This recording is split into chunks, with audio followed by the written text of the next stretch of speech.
Hello everybody! With the new update to Eternal, we have a bunch of added puzzles, so we're going to go through them and all of the answers in a few short videos. So if you're having any trouble, I'll explain how to beat them, what to do, and you can finish all of your puzzle quests. Let's start out. We've got some really basic ones. These are all of the combat ones that are just going to kind of teach us the basic combat of the game. This one's pretty simple. We need to give flying to things so that we can kill our opponent. We need to deal 6 damage. We have this card, Eager Owlet, that gets +3 power when you have another flying unit. So we want to give another one of our units flying, or use one in our hand that has flying. This, however, uses all of our power, so we would just have 3, and we can't win. So what we need to do is we need to kill a flying unit, this one in particular, and then we need to give this one flying and 6 damage. Boom. There you go. Puzzle 1 in the books. The next puzzle we have here is Killer. So these are really easy because it gives you a big hint at the start as to what you're going to need to use. You're going to need to use the mechanic Killer. Our opponent has an Aegis creature. So Aegis means that if we try and teleport it, it's not going to return. It's going to not get returned to their hand. It's just going to pop the Aegis. Aegis will protect it from 1 spell or effect. So we need to get this 8 damage through somehow. We have an unblockable creature, so we could try and make it bigger, but we have this that uses all of our mana and only gives +1, so that's not enough. We have Xenon Initiation, which gives +1, but again, not enough. So we just give it Xenon Initiation. The neat thing about Fight, and this is what they're trying to teach you, is that it gets around Aegis. Aegis stops an effect, but it doesn't stop an attack, which is what Fight is. So the Killer is actually just a way to get around Aegis, and we deal 8 damage. Perfect. This one is our basics puzzles Aegis. So we have another one that's kind of rooted around Aegis. It's funny because the last one was as well. Opponent's at 8. And they have an Aegis on their own avatar, and they have an Aegis on this creature. So we could attack with both and mortar them, but, oh, wait, they have Aegis, so that doesn't do anything. And that uses all of our power, so mortar is out. Doesn't deal anything to this, doesn't do anything to this because they both are Aegis. So we need to use both of these in combination. We can give a creature +3/+3. We could attack with both, give one of them extra power. It looks like that would work. The key thing, though, is that we have one of these being false prints. So if we try and attack and we go Finest Hour onto false prints, then we make it into a 1/1 frog when a spell is played on it, and it doesn't deal enough damage, doesn't deal the 8. Okay, so we need to play Finest Hour on their creature then to get rid of the Aegis. Perfect. All right, so Aegis is gone. Now we can stun it. Keep it tapped, and we deal 12 damage and win the game. Basics activate now, so we're going to need to use an activation. We've got a lot of cards here that are red herrings. We have Shogun of the Waste that makes units deal double damage, try and get 8. This is only 3, doubling it doesn't matter. We've got dealing 2 damage to the player and attacking, but that's not enough. And all of these use almost all of our mana, so none of these really do anything. All we need to do is we need to use Hellhound. Again, the key is the activate. So Aijin says pay 4, and you can put a +4/+4 mithril armor on another one of your units. Hey, look, 4 and 4 is 8. Easy peasy. 8 damage, and we're good to go. So we have an influence puzzle here, and this one was a little tricky for me at first. It took me a couple times to get this one. Most of them have been really, really easy before this, but this one kind of tripped me up just a little bit. So we've got a bunch of champions here where they get extra power depending on what influence you have. This one you need, each type of influence gives it +1/+1. These ones both kind of get extra off of red, so we're going to want to have a lot of fire influence. So that's going to be important. Now the key here is we've got all of these strangers that add influence. The solution is to use the Diplomatic Seal to give a Primal, which gives this extra power, and we need 2 primal and 2 fire to get this to 4. We're going to get all of these creatures to 4. So we want, okay, primal and a fire. That'll make this into 4, and this to 3 still, this to 3. So we need red and another. Boom, there we go, Praxis Stranger. And we have it. 12 damage. Now we have our basics transform puzzle. So obviously we're probably going to want to do the polymorph, considering it's talking about transforming things. Now, what it's trying to teach us here is that this creature gets a shield on it, and this one doesn't. So really the lesson is here, it's really simple. If we were to polymorph this, it keeps the shield. So it stays as a 1/4 creature because it has this worn shield on it, which means that we can't piercing shot it, deal 2 damage to them, kill the blocker, and win the game. So we have to polymorph this creature that doesn't have the shield, and then piercing shot. And now they don't have enough blockers at 2 life, and we kill them from there. Perfect. We have a basic deadly puzzle here, so it's trying to teach us what deadly is. This one's kind of neat, because what we do is we just attack with everything, and it's trying to show off the ability with deadly and overwhelm. So if you're familiar with magic, this is pretty simple. We're going to attack with everything. They're going to let this creature through because it's got the least power and toughness. And then we're just going to Viper's Bite onto our Dusthoof Brawler.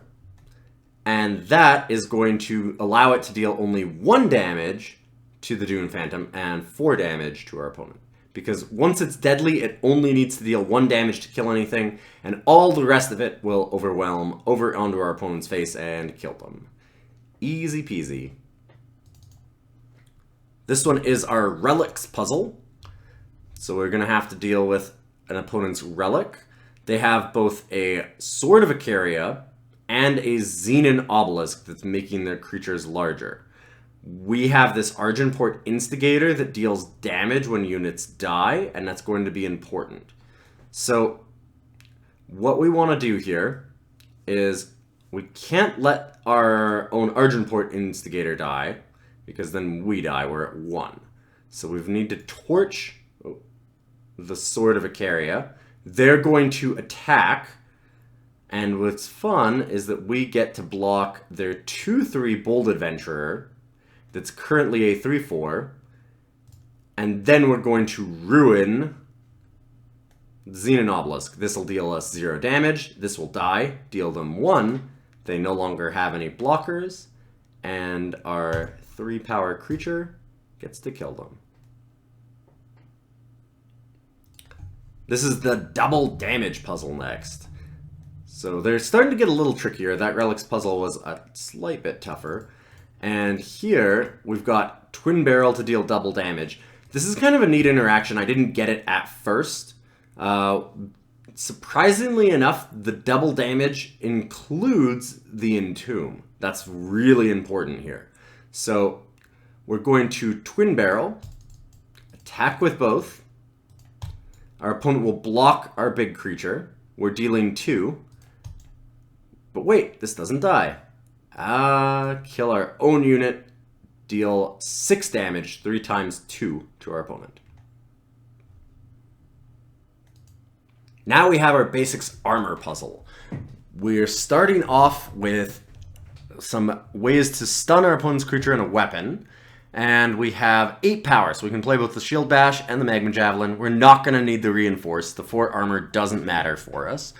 What we're going to need to remember is that even with a weapon, we can't get through a stunned unit. You have to get through with a creature. So opponent's at 2 health. It's pretty simple. Stun this, Magma Javelin, kill the other creature, and attack.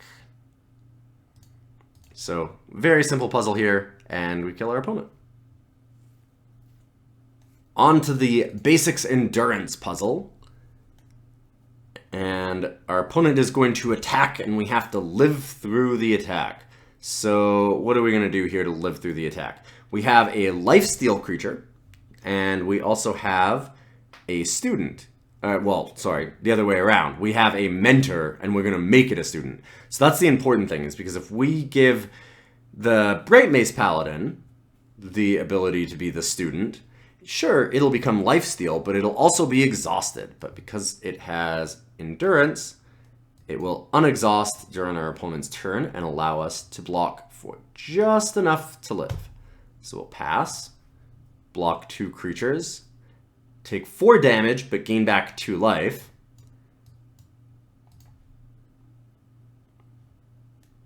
Live at 1 health, and then kill our opponent on our turn with an attack and an alchemical blast.